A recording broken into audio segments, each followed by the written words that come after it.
Alhamdulillahi Rabbil Alamin. Hamdan na'imin, hamdan syakirin, hamdan yuafi ni'mahu wa yukafi mazidah. Ya Rabbana lakal hamdu wa lakal syukru kama yanbaghi li jalali wajhikal azimi sultanik. Allahumma salli ala Muhammadin wa ala alihi wa sahbihi ajma'in, amma ba'du. Pimpinan Majelis Az-Zakir Bapak Dr. Ramayuli beserta keluarga yang saya hormati, ibu-ibu anggota Majelis Ta'lim Az-Zakir yang insyaallah senantiasa dirahmati oleh Allah Subhanahu wa taala. Kita bersyukur kepada Allah Subhanahu wa taala pada hari ini kembali kita dipertemukan oleh Allah dalam keadaan sehat walafiat. Walaupun barangkali ada beberapa saudara kita termasuk ananda kita tadi dalam keadaan diuji oleh Allah. Siapapun yang sakit, yang kurang sehat, mudah-mudahan Allah segera menyehatkan kembali, sehingga mereka bisa beraktivitas sebagaimana kita yang masih bersyukur pada Allah masih diberikan kesehatan dan kesempatan oleh Allah. Selawat dan salam kita berharap semoga Allah Subhanahu wa taala akan tetap melimpahkannya pada junjungan Nabi besar Muhammad sallallahu alaihi wasallam, karena berkat perjuangan beliau kita sekarang ini berada dalam naungan iman dan Islam. Bapak Ibu yang saya hormati, kajian kita masih Kaifiyatul Wudu, sudah sampai pada nomor 10 halaman 47. Halaman 10 sekarang, mudah-mudahan bisa selesai malam ini ya. Kemarin nomor 10-nya itu ada 2 Bapak Ibu. 10 yang kedua itu 11 itu ya, 11.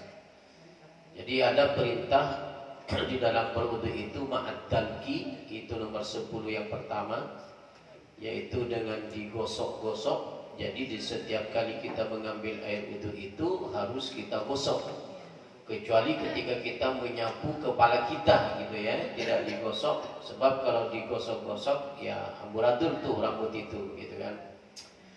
Nah yang kedua, yang berikutnya adalah watakhallal lihyataka. Nah ini yang harus diperhatikan ini Bapak Ibu ya. Watakhallal lihyataka ya, coba diikuti. Watakhallal lihyataka. Langsung aja. Tsumma gesil yadaika ma'al mirfaqaini bidalki salasan. Nah, jadi ada perintah di dalam berwudu itu Bapak Ibu, setelah kita membasuh muka, kemudian melebihkan di antara 2 gosokan itu, di antara yang kita basuh itu kita lebihkan, kemudian digosok-gosok. Nah bagi seorang ikhwan itu ada kalimat watakhallal lihyataka ya, disela-selahi jenggotmu. Nah, berarti ini tertuju kepada laki-laki ya. Laki-laki itu pun tidak semuanya berjenggot Bapak Ibu. Ada yang berjenggot, ada yang tidak. Nah, ada yang tidak mau berjenggot karena faktor internal. Faktor istri terkadang yang menjadi penghalang itu Bapak Ibu. Enggak boleh suaminya berjenggot. Nah, jangan ibu, ini sunnah gitu. Iya kan? Walaupun mengganggu gitu Bapak Ibu, kalau tidur mukanya nempel mengganggu gitu, ini sunnah gitu. Jangan disuruh cukur. Kalau nggak dicukur tidak boleh masuk ke kamar itu. Ini namanya membuat aturan sendiri, Ibu. Ya, kalau dirapikan boleh. Nah, dirapikan boleh tuh, Bapak Ibu nanti. Jadi bawahnya terlalu panjang boleh. Ya, ada 2 pendapat para ulama. Boleh dibiarkan, tapi boleh juga segenggam, dicukur lalu lebihnya dicukur. Nah, itu boleh begitu. Jangan disuruh Cukur semuanya digundul kayak kepala gitu. Kalau kepala digundul bagus, nggak apa-apa. Rambut itu, jenggot itu sunnah. Makanya Nabi bilang, dikatakan wa takhallal lihiyataka. Jadi di sela-sela itu jenggot itu. Nah, ada nggak seorang akhwat yang berjenggot? Nggak ada. Kalau berkumis ada nggak? Ada. Siapa? Isdahlia, siapa lagi gitu ya. Nah itu berjenggot itu sunnah, Ibu ya. Jangan sampai nanti suami kita, bapak di rumah, ibu tidak disuruh cukur jenggotnya. Jangan, dirapiin aja deh, dirapiin gitu. Jangan disuruh dicukur, apalagi dikasih ultimatum kalau nggak dicukur nggak boleh masuk rumah 1 bulan gitu kan. Nah, dia repot ya. Kenapa Bapak Ibu? Jelas di dalam hadisnya Rasulullah halaman 55 Ibu. Halaman 55 jelas hadisnya. Nah, ibadah itu kan harus berdasarkan hadis. Gitu. Jadi kalau ada orang membenci jenggot, itu artinya membenci sunnah. Gitu ya. Jadi jangan sampai, nah mulai sekarang suruh perlihat tentu. Yang belum nikah, yang sudah punya calon, wanti-wanti itu, kamu harus berjenggot baru nikah dengan saya gitu. Gitu. Ya. Oke, dibaca, kita baca bareng hadisnya. Li hadisi Utsman bin Affan. Anna Nabiy sallallahu alaihi wasallam kana yatakhallalu lihiyatahu fil udu'i. Nah, itu hadisnya, hadis lainnya. Jadi dikatakan dari Utsman bin Affan bahwa Rasulullah menyela-nyelahi jenggotnya dalam berwudu. Jadi selesai gitu. Kecuali ibu memang tidak ada jenggotnya. Ada orang begitu juga. Ada laki-laki memang ikhwan itu yang tidak berjenggot, memang nggak tumbuh jenggot itu. Ada yang hanya 1 gitu, tumbuh panjang 1 tapi gitu kan. Ada yang 3, memang begitu. Ya. Tapi bagi yang memang ditakdirkan ada jenggotnya, maka harus dipelihara. Tidak boleh disuruh cukur gitu, walaupun hukumnya sunnah. Nah, berbeda dengan begini Ibu. Ibu merasa tidak serak kalau suami berjenggot. Marah aja bawaannya begitu kan. Nah, ini ada masalah nih kalau begini. Nah, nggak mengapa tuh. Berarti suami harus mengikuti tidak berjenggot. Pokoknya setiap hari merasa nggak enak melihat suami berjenggot, memang nggak suka gitu. Nah, ini mau apa dibuat kalau begini ya? Ketimbang harmonisasi dalam keluarga itu rusak, nah bolehlah gitu ya.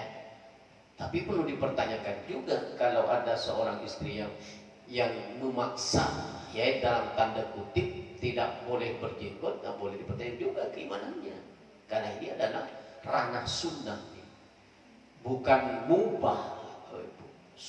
Sunnah dalam artian ittiba kepada Nabi, mengikuti kepada Nabi ya. Jadi selamat yang belum bersuami, selamat mencari calon yang berjenggot. Bagi yang sudah punya suami, selamat memelihara jenggot mulai besok ya. Yang suaminya sudah umur 65 tahun ya selamat berlapang dada gitu kan. Kan gak mungkin lagi tumbuh jenggot itu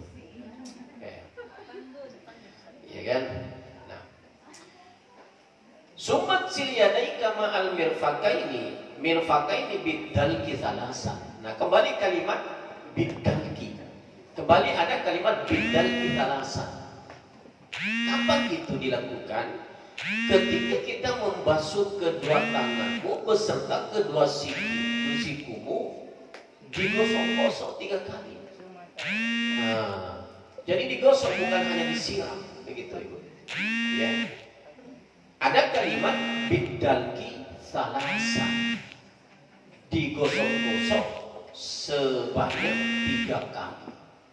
Ya. 3 kali itu diharapkan sudah sempurna, sudah terbasuh semua, gitu. Jadi jangan hanya disiram kayak yang saya contohkan minggu yang lalu, jangan digosok-gosok. Ibu-ibu juga begitu, gitu. Semua ini sama berlaku kepada ikhwan dan akhwatnya, sama. Ya, salasan 3 kali itu batas maksimal. Bapak Ibu, kalau umpamanya sekali belum seret, 2 belum seret, maka 3 kali harus kita lakukan dengan digosok-gosok. Ya.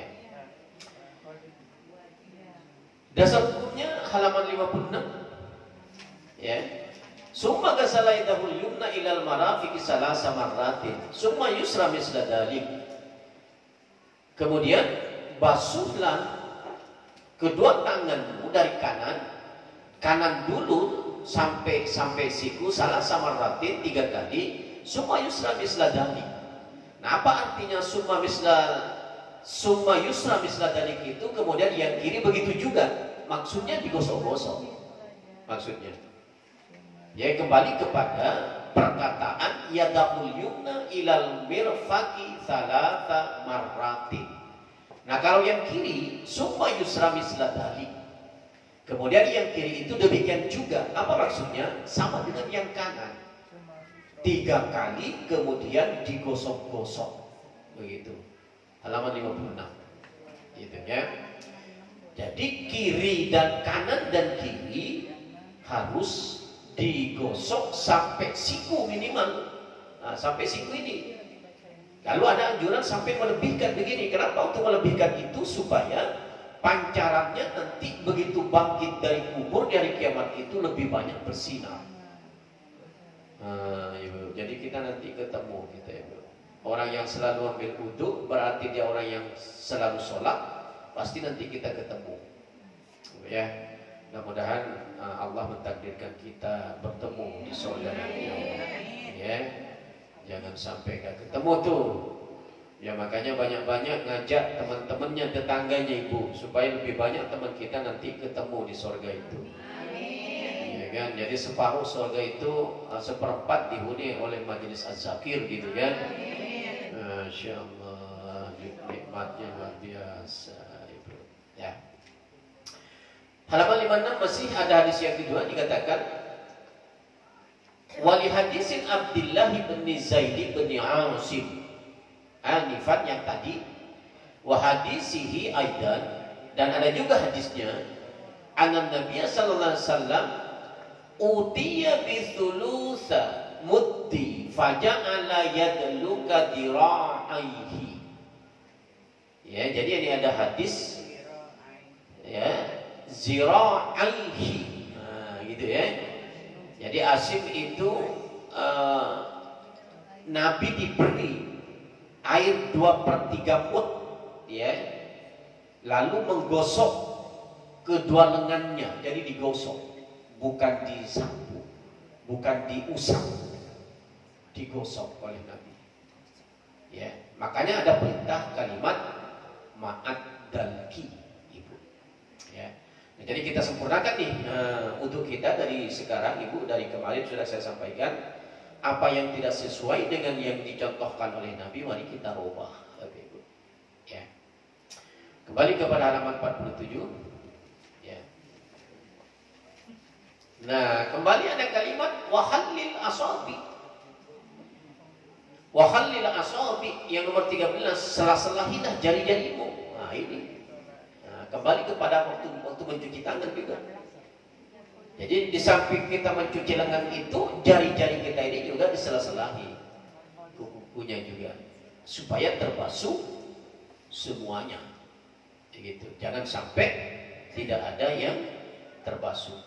Ma'italati ghaslihima, dengan melebihkan membasuh kedua tanganmu sampai sinilah, di 3 jari lah, Bapak Ibu, di atas siku kita, ya.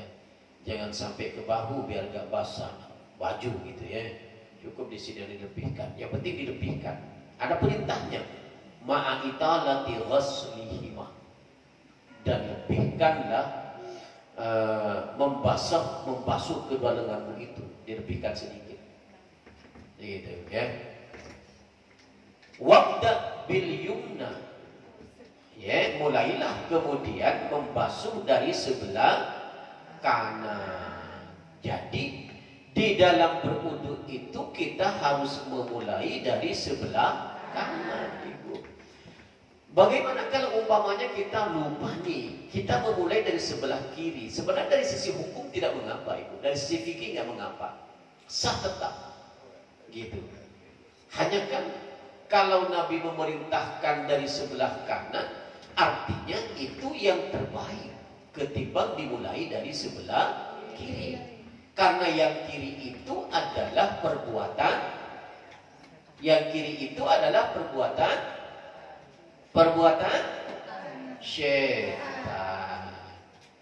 Jadi setan itu memulai semua pekerjaan dari kiri, Ibu. Ya, Ibu juga memakai apa itu? Oh, Ibu juga memakai baju, Ibu ya. Dari kanan. Jangan biasakan dari kiri. Walaupun boleh, itu kan urusan keduniaan. Memakai sepatu sendal kanan dulu, Ibu. Jangan kiri. Memakai apa saja kanan dulu. Gitu. Iya. Jangan terbiasa dari kiri. Mulailah dari sebelah kanan. Makan juga kanan. Makanya Ibu hindari, mohon maaf saya, hindari Ibu hal-hal yang dianggap sepele. Ibu minum dengan tangan kiri, makan pakai sendok kiri, hindari itu. Kita ini belajar kita bagaimana kita nyunnah, bukan sunnah ya, bukan sunnah dalam pemahaman fikih, tapi sunnah dalam pemahaman ittiba kepada Nabi, mengikuti Nabi. Gitu. Ada orang sambil mau pergi tuh, Bu, Bapak, mau pergi pakai baju di tengah jalan kiri dulu sambil jalan begitu. Jangan, kalau bisa jangan. Diam dulu, baca bismillah dulu. Kenapa baca basmalah? Karena nanti terputus dari rahmat Allah. Kullu amrin dibalin la yubda'u fihi bismillahirrahmanirrahim fahuwa yakta'u. Semua perbuatan bagus yang tidak diawali dengan membaca basmalah, maka dia akan terputus dari rahmat Allah. Enggak direstui oleh Allah. Ya. Jadi dia pakai baju dari kanan, celana dari kanan, kemudian sandal sepatu dari kanan, kaos kaki dari kanan.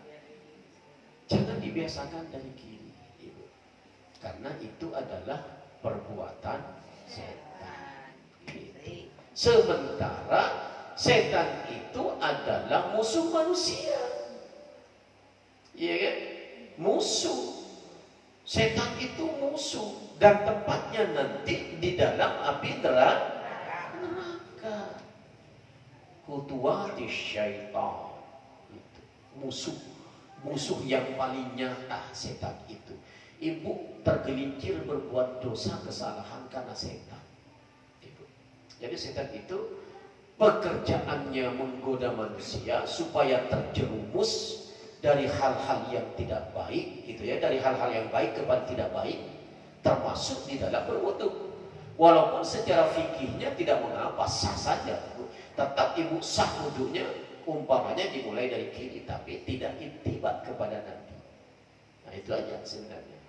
Nah karena itulah kenapa ulama-ulama salafus saleh, kiai-kiai kita itu memerintahkan supaya kita mengawali dari sebelah kanan.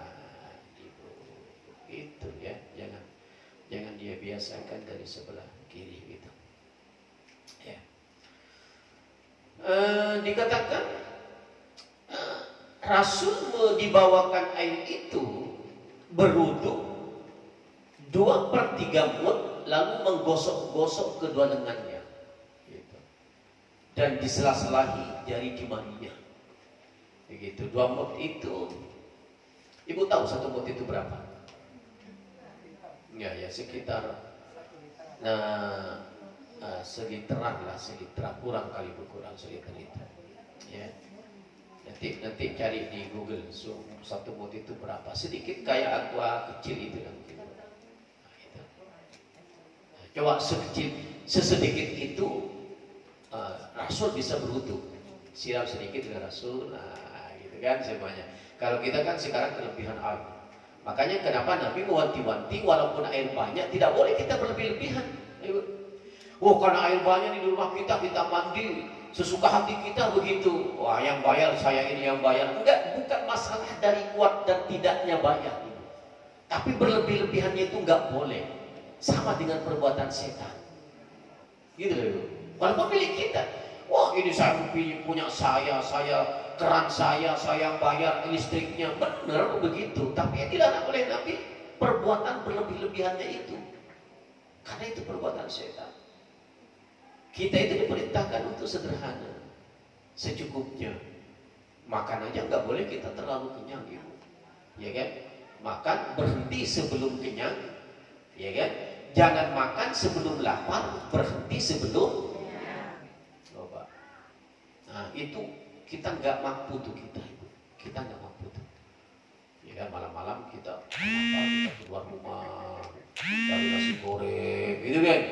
Kalau malas keluar rumah masak Indomie, gitu kan? Makanya saya yakin di rumah ibu itu stok Indomie itu selalu ada tuh, mengantisipasi ketika perut kita dalam keadaan lapar. Padahal dulu pernah bilang sama ibu saya, Nabi itu kalau sudah selesai sholat isya nggak makan lagi ibu. Hebat ya Nabi itu. Selesai isya sudah, Nabi nggak makan. Bangun-bangun nanti sepertiga malam salat tahajud Nabi. Jelas disampaikan oleh Aisyah. Begitu Nabi selesai sholat sunnah Isya, lalu Nabi masuk kamar. Wayanamu kata Aisyah, lalu Nabi tidur. Artinya nggak makan. Kapan makannya Nabi? Sebelum maghrib. Nah, itu Nabi. Jadi semestinya kita di Jakarta ini dirubah pola makan itu. Sebelum maghrib itu kita udah makan. Jadi setelah maghrib sampai pagi itu kita nggak makan, paling minum atau terpaksa buah lah mungkin disiapkan itu ya. Wajar Nabi sehat itu, Nabi itu sehat gitu ya, karena Nabi tidak pernah makan malam ternyata dalam hadis yang disampaikan oleh Aisyah gitu ya. Nah ini yang berikutnya ini ibu nomor 16, summam sah biraksika. Nah, summam sah biraksika itu maksudnya lalu usaplah kepalamu, tidak digosok. Ini saya sampaikan kemarin. Ambil air, masuk. Kalau ibu-ibu cukup sampai tengah, nggak boleh sampai ke sini. Lalu turun, masukkan ini. Cukup satu kali. Jadi tidak 3 kali begini, kalau gini kita. Walaupun mayoritas seperti itu masih, dan saya yakin ibu-ibu masih seperti itu. Ya masih gitu bu? Iya. Ya udah minum dulu saya kalau begitu. Ternyata perintahnya lebih begini sekali. Lalu kenapa ada perintah 3 kali? Orang mengatakan itu pendapat Imam Syafi'i. Karena kan rata-rata di Indonesia ini adalah bermazhab Syafi'i. Ya kan? Ini 3 kali. Kenapa kata Imam Syafi'i? Membasuh ubun-ubun itu sudah bagian daripada mengusap kepala. Tapi perintahnya memang mengusap kepala. Karena orang Indonesia 90% bermazhab Syafi'i, katanya ini, maka lebih banyaklah orang mengambilnya seperti ini. Coba ibu, di mana saja ibu ke masjid, ke mushola, kamu pasti begini hukumnya kan? Karena mengaku mazhab Syafi'i. Dalam hadisnya disapu. Karena itu Imam Syafi'i berpendapat menyapu ubun-ubun itu adalah bagian daripada mengusap kepala. Dalam kitabnya Al-Um. Lengkap tuh, kitab Al-Um itu saya lengkap tuh. Sekarang ibu tinggal milih nih, mau tetap ibu pada pendirian semula yang telah turun temurun diajarkan dari dulu, atau mau berubah, tergantung. Gitu ya. Yang penting ibu habis udahlah Pak Ustaz Sodik ngajarin Az-Zakir suruh mengusap kepala, sementara saya begini nggak datang lagi ke Az-Zakir. Jangan gitu. Iya kan? Masalah ibu nanti tidak mau melaksanakan seperti itu urusan kemudian ibu. Iya kan? Nggak apa-apa. Saya menyampaikan dasar hukumnya memang begitu dikatakan. Dikatakan sumam sahbirak sika, maka usaplah kepala anda cukup 1 kali ibu. Ya. Nah, halaman 56 itu coba lihat ini ayat dulu ini. Wamsahu biru'usikum wa arjulakum ilal ka'bayn. Itu Al-Maidah ayat 6 itu. Maka basuhlah, usaplah kepala kalian, begitu ya. Kemudian dalam hadis dikatakan summa masaha birasihi. Kemudian menyapu kepalanya, bukan menyapu ubun-ubunnya. Gitu. Tapi karena kembali Imam Syafi'i menyapu, mengusap ubun-ubun itu adalah bagian daripada mengusap kepala, akhirnya difatwakan begitu oleh Imam Syafi'i, dan rata-rata diikuti oleh masyarakat Indonesia. Gitu. Ibu coba nanti kalau ibu ke umrah atau ke haji ya, ibu perhatikan orang-orang yang dari Jeddah, orang-orang yang dari Yaman, kalau umpamanya beruduk gitu ya, kan sama-sama akhwat itu biasanya nggak apa-apa terlihat. Mereka begini semua, apalagi bapak-bapaknya gitu. Karena mematuhi sabda Nabi. Bahkan bukan hanya Nabi, Al-Quran. Famsahu biru'usikum wa arjulakum ilal ka'bayn. Maka sapulah kepalamu dan kakimu sampai mata kaki ilal ka'bayn. Bagaimana caranya diajarkan oleh Nabi? Anda ambil air, lalu geber dari ubun-ubun terus ke belakang kalau ikhwan, kalau akhwat cukup sampai di sini turun. Lalu masuk ibu jari ke dalam, bapak jari memutar, cukup 1 kali. Nah, ayatnya ada, hadisnya juga ada. Tinggal bagaimana kita mengikuti. Itu ya. Jadi Pak Ustadz saya tetap aja begini Pak Ustadz, ya sudah, nggak apa-apa gitu kan. Ketimbang ibu ragu, nggak boleh ibadah, nggak boleh dilakukan dengan keraguan. Dakma yuri bukan, ilama la yuri bukan. Tinggalkan apa yang meragukan anda dan kerjakan apa yang tidak meragukan anda. Gitu. Ini dalam ranah ikhtilaf namanya. Dalam ranah perbedaan boleh saling menghargai, tapi kalau umpamanya masalah yang qat'i yang dilarang oleh Allah, jangan. Umpamanya nih, jilbab boleh pakai jilbab, boleh tidak, oh jangan. Itu qat'i, jelas hadisnya, jelas ayatnya. Nggak boleh ibu meninggalkan jilbab, dosa. Ya, anak ibu tidak disuruh berjilbab, ibu dosa. Ini qat'i namanya, nggak ada perbedaan ini. Iya, jadi harus jilbab itu. Makanya kemarin itu ada peristiwa, 2 peristiwa besar di Indonesia yang sempat menggetarkan kita umat Islam. Pertama, peristiwa pengibaran bendera Sangsakala itu di IKN, 8 siswi yang memakai jilbab harus dilepas. Untung semua majelis ulama bersuara, semua organisasi bersuara. Ya kan? Ketua BPIP, ya, Badan apa namanya itu, Badan Pembina Pancasila, ya, BPIP, ideologi Pancasila. Pak Yudi itu profesor itu, mantan rektor UIN itu. Kok pendapatnya seperti itu? Nah, itu nggak boleh diikuti. Dalam jilbab itu nggak ada ranah ikhtilaf, wajib hukumnya. Meninggalkan jilbab ibu dosa, anak ibu nggak berjilbab ibu yang dosa. Kalau anaknya belum menikah, Kalau anaknya sudah menikah, lepas dosa itu dari ibu, dari bapak. Iya, kalau bersuami maksud saya. Anak ibu perempuan lalu bersuami, lepas itu sudah lepas. Selama dia tidak bersuami, lalu dia meninggalkan jilbab, yang dosa dua, bapak dan ibunya. Hati-hati tuh ibu. Bayangkan kalau sehari 24 jam dibiarkan tidak berjilbab, 24 kali dosa kita, kali 30 hari, kali 1 tahun, kali 60 tahun ibu hidup. Gampang tuh masuk neraka kalau gitu. Ya.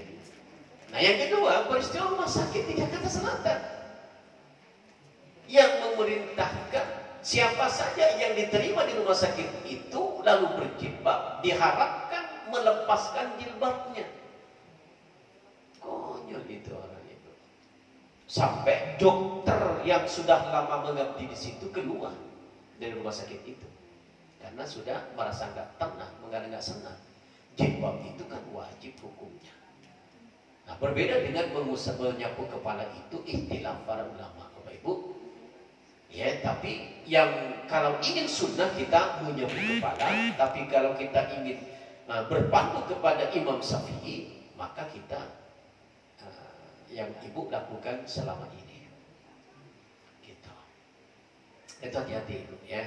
Bedakan mana ikhtilaf, mana tidak. Gitu. Kalau qat'i namanya, itu sudah jelas hukumnya, nggak boleh ya, nggak boleh tinggalkan. Kayak jilbab itu dosa kita kalau kita meninggalkannya ya begitu. Nah berbeda kalau umpamanya begini ibu, tapi ini ikhtilaf ranahnya. Kalau umpamanya ibu sudah usia 80 tahun, nah ini ikhtilaf itu para ulama. Ada yang tetap mewajibkan, ada yang tidak. Kenapa? Karena kalau sudah umur 80 tahun, siapa yang mau naksir gitu kan? Katanya kan, siapa yang mau lihat gitu kan? Ya kalau ibu-ibu macam sekarang lepas jilbab, lihat aurat itu kan aurat. Rambut itu aurat. Iya kan? Ini yang dikhawatirkan.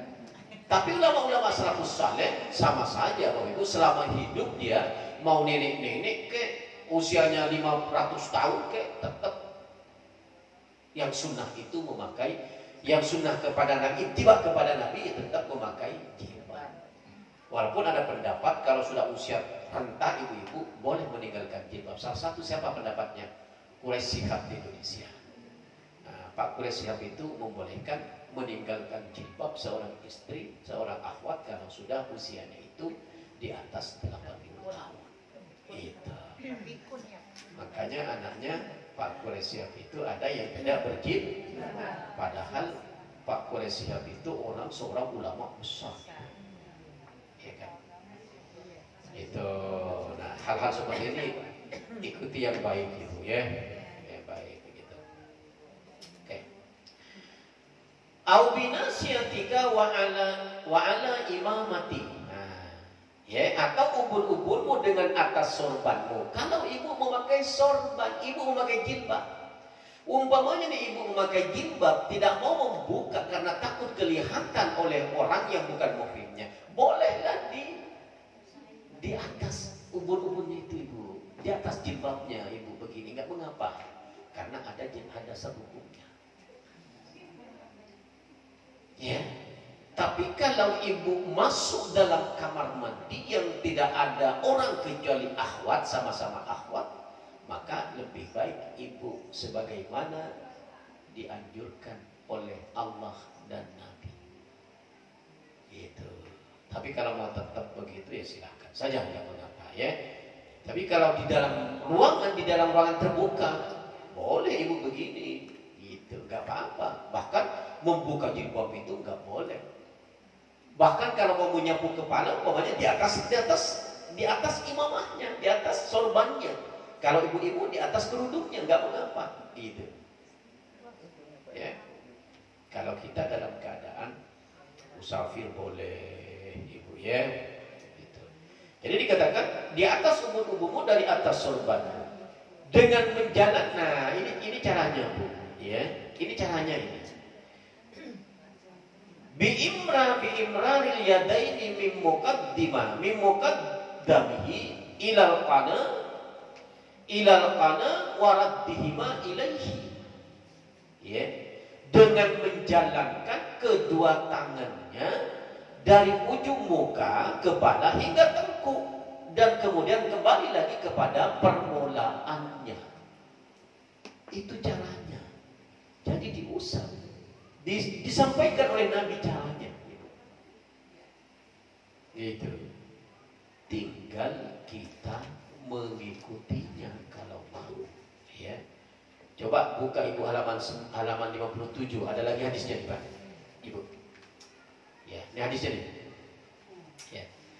Li hadisin Abdullah bin Abi Zaid bin Asim fi sifatil wudu'i qala wa bada'a bi muqaddami ra'sihi hatta dhahaba bihima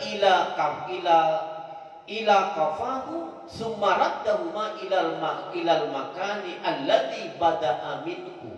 Muttafaq alaih, Bukhari Muslim hadisnya. Mulailah dengan permulaan kepalanya sehingga menjalankan kedua tangannya sampai pada tengkuk kalau laki-laki, kemudian mengembalikannya pada tempat yang semula. Jadi begini Ibu. Lalu masuk ini. Selesai kalau laki-laki. Kalau akhwat cukup sampai sini, turun. Jelas hadisnya Pak. Ibu.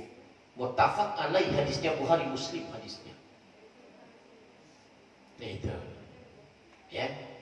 Nanti boleh nih di foto hadisnya, Ibu hafalin di rumah supaya merasuk. Oh, ternyata Nabi memerintahkan seperti itu. Gitu. Jelas hadisnya. Muttafaq alaihi itu Ibu artinya yang meriwayatkan hadis ini Bukhari Muslim. Hadisnya bersumber dari Zaid bin Asim. Hadisnya itu riwayat Bukhari Muslim. Muttafaq alaihi artinya Bukhari Muslim yang meriwayatkan hadis itu. Jadi dijalankan membasuh kepala itu. Mohon maaf saya tidak hanya ubun-ubun lalu kuping 3 kali lalu tengkuk. Dalam hadis dulu ya, berbeda dengan pendapat Imam Syafi'i yang saya sampaikan tadi dalam kitab Al-Um itu. Karena orang Indonesia itu bermazhab Syafi'i, katanya rata-rata seperti itu wudunya. Padahal hadisnya jelas nih Ibu, di foto hadisnya itu Ibu. Nanti dihafalin di rumah. Gitu. Jadi nggak ada, harus dijalankan. Sampai segitunya Nabi, riwayat Bukhari Muslim hadisnya. Gitu. Tinggal sekarang bagaimana keinginan kita. Apakah kita mau ikut sunnah atau tidak? Terserah Ibu. Ustaz, saya seperti biasa aja lah, saya Ustaz seperti dulu. Enggak mengapa. Yang penting pesan saya yang tadi, jangan sampai nggak datang ngaji Ibu. Ya kan, gara-gara saya jelasin begini Ibu nggak datang ngaji gitu kan. Makanya foto tuh hadis itu sebagai dasar hukumnya. Ketika Ibu nanti bercerita sama teman-teman Ibu, wah ada aja, ini loh hadisnya, ini loh hadisnya. Itu begitu caranya. Itu ya. Jadi bukan saya memerintahkan merubah Ibu, tapi apa yang saya sampaikan ini adalah sesuai dengan hadis Nabi. Masalah mengikuti dan tidak itu urusan kemudian. Gitu. Silakan kalau ada pertanyaan. Waktunya sudah tinggal sedikit. Silakan Ibu. Silakan Pak. Tadi saya mau nanya, bolehkah berdoa dalam bahasa Indonesia saat sujud? Bolehkah berdoa dalam bahasa Indonesia saat sujud? Ada 2 pendapat para ulama. Ya. Ada yang tidak membolehkan, ya. Dalam tarjih juga nanti itu nggak dibolehkan, dalam tarjih. Tapi bukan di tarjih 1 ya, dan tarjih jilid 2 tuh. Karena yang diperintahkan itu adalah doa ketika sujud itulah doanya. Kalau kita yang umpamanya mau lama, maka banyaklah doa ketika sujud itu dibaca. Pokoknya Ibu membaca, kita belum nyampe ke bab surat loh Ibu ya. Apa Ibu kan membaca selama ini Subhana rabbiyal a'la wa bihamdi ya. Subhana rabbiyal a'la wa bihamdi, subhana rabbiyal a'la wa bihamdi. Yang dimaksud boleh memperbanyak fa'aksirud du'a. Aqrabul 'abdi ilallahi fis sujud, dalam hadis dikatakan dekatnya seorang hamba dengan Allah itu di waktu sujud. Fa'aksirud du'a, kata Nabi, maka perbanyaklah Anda berdoa dalam sujud itu. Nah, pemahaman para ulama terbagi kepada dua nih. Yang dimaksud memperbanyak doa itu adalah membaca doa sujud sebanyak-banyaknya. Kalau ibu baca Subhana rabbiyal a'la wa bihamdi, Subhana rabbiyal a'la wa bihamdi, Subhana rabbiyal a'la, itu diperbanyak. Itu maksud yang pertama. Yang kedua, membolehkan kita berdoa selain daripada bacaan sujud. Itu terbagi kepada dua juga. Yang pertama boleh diucapkan dengan suara lirih, gitu. Tersebut tuh doa kita sambil sujud, sambil nangis kadang-kadang. Ada satu pendapatnya tidak boleh, harus ada di dalam hati, nggak boleh diucapkan. Jadi terbagi para ulama pemahaman ini. Nah, ketika ibu mengambil pemahaman memperbanyak doa dalam sujud itu karena dianjurkan oleh Nabi juga, tidak mengapa. Artinya begitu ibu sujud, Subhana rabbiyal a'la, Subhana rabbiyal a'la, atau nanti bacaan sujud itu macam-macam ibu. Berarti ibu hanya satu nih bacaan sujud yang ibu baca selama ini, Subhana rabbiyal a'la wa bihamdi. Padahal nanti dalam bab sholat banyak. Satu, Subhana rabbiyal a'la, Subhana rabbiyal a'la, Subhana rabbiyal a'la, tidak ada kalimat wa bihamdinya. Ada lagi Subhanakallahumma rabbana wa bihamdika Allahumma gfirli, satu kali. Ada lagi subuhun kudusun rabbuna wa rabbul malaikat wa ruh. Jadi banyak bacaan sujud itu. Sama dengan bacaan ruku itu banyak. Nanti kita akan ketemu di bab sholat 15 tahun yang akan datang dah. Kalau saya masih ada. Saya yakin ada lagi. Saya yakin. Kita mudah-mudahan Allah memanjangkan umur kita semua. Jadi ibu terserah ibu mana nih yang mau diambil. Kalau saya ditanya, saya mengikuti pendapat yang pertama, memperbanyak doa sujud itu, begitu. Ya. Ada lagi? Ustaz, Ya, silakan. kalau habis berwudu ada yang kalau boleh diseka boleh nggak? Kalau selesai wudu diseka. Diseka itu apa maksudnya? Nah, Oh, dilap? Iya. Boleh, boleh. Nabi tidak pakai handuk. Nabi dalam hadisnya itu pakai tangan ibu. Jadi habis mandi Nabi nggak handuk kan, Nabi disapu pakai mukanya, termasuk habis wudu pakai tangan. Nah, kenapa pakai tangan? Pada zaman Rasul belum ada handuk. Itu masalah. Gitu.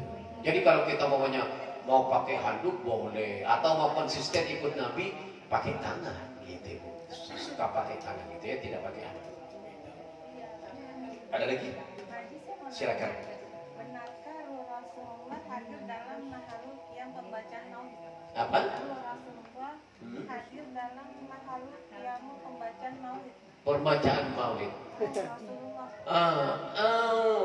Ini pendapat ibu, ini pendapat ya. Pendapat para ulama-ulama, terutama Syekh Abdul Qadir Jailani, itu yang berpendapat begitu, bahwa roh Rasul itu datang kepada orang yang sedang membaca maulid. Itu pendapat ibu ya, pendapat, nggak ada hadisnya, gitu loh. Ini tradisi kita ini ya. Nah, kalau sunnahnya itu, ya Nabi itu sudah meninggal, ya kan? Tidak mungkin hadir Nabi itu sama dengan kita. Ana basyarun mislukum bal yuha ilayya.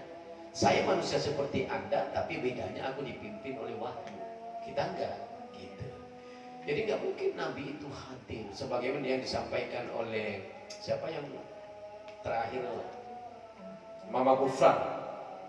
Mama Gufran itu sesat gitu. Hanya kenapa nggak berani tidak sama dengan Panji Gumilang dulu itu, Mama Gufran. Memang dibentuk. Itu yang membentuk, backingnya itu luar biasa ibu. Kalau enggak sudah habis sebenarnya itu, ya kan? Kalau sudah jauh dari akidah, gitu kan? Tapi nggak berani orang menyentuh, karena itu bentukan. sama dengan Panji Gumilang. Gitu deh. Ya. Jadi khawatirnya saya nanti tambah lama Mama Gufran itu dibiarkan, nanti akan berfatwa yang tidak. Contoh umpamanya umat Islam tidak usah melaksanakan haji ke Mekah, bisa saja dia berfatwa seperti itu. Mau apa kita nanti? Ya kan? Karena dipelihara itu dalam tanda kutip. Untuk apa? Untuk memberhangus ajaran-ajaran Islam yang sebenarnya. Jadi hati-hati Bu. Mama Gufran itu hati-hati kita itu. Pengikutnya sekarang tambah banyak. Dan gak diapa-apain oleh pemerintah. Mudah-mudahan pemerintah yang akan datang akan lebih bagus Bu. Waktu dibabat karena sudah menyalahi akidah sebenarnya Ibu. Mana bisa ngomong dengan malaikat, memerintahkan malaikat. Memangnya dia siapa? Nabi aja tidak pernah seperti itu. Iya kan? Nggak bisa Ibu. Itu karena dibentuk begitu. Makanya jangan banyak-banyak Ibu menonton Mama Gufran itu. Ada lagi Ibu? Apa? Pak Ustaz, Ya. saya kan suka lupa. Keundangan kan kita harus pakai baju bagus ya. Keundangan Ibu. Iya. Kalau kita sholat, kadang masih suka lupa pakai dasar tapi bersih, nggak najis, itu bagaimana? Nggak apa-apa. Selama tidak ada najis, boleh dipakai untuk beribadah. Gitu ya. Tapi kalau anjuran memakai baju yang terbagus untuk undangan, susah tuh Ibu. Itu tradisi Ibu. Bukan hadis gitu ya. Kalau hadis itu adanya memakai pakaian yang terbagus ketika kita akan sholat. Nah itu hadis itu. Itu. Jadi kalau mau sholat, mau menyambut suami, wah bagus tuh pakai yang terbagus. Nah kita tidak. Kalau mau undangan baru kita, ya kan? Yang punya kalung, punya cincin, punya gelang itu dipakai semua tuh Ibu. Ya kan? Kalau mau ke undangan, mau sholat tidak. Mau ketemu suami juga tidak juga. Padahal perintahnya pada suami dan pada ketika kita mau sholat memakai pakaian yang terbagus. Itu bukan keundangan. Saya kira itu Bapak Ibu. Mohon maaf saya atas segala kekurangan dan kegelapan. Rencana saya mau selesaikan tapi enggak juga ternyata Bapak Ibu. Nasrul Fatul Karim Wasyir Mu'minin. Assalamualaikum warahmatullahi wabarakatuh.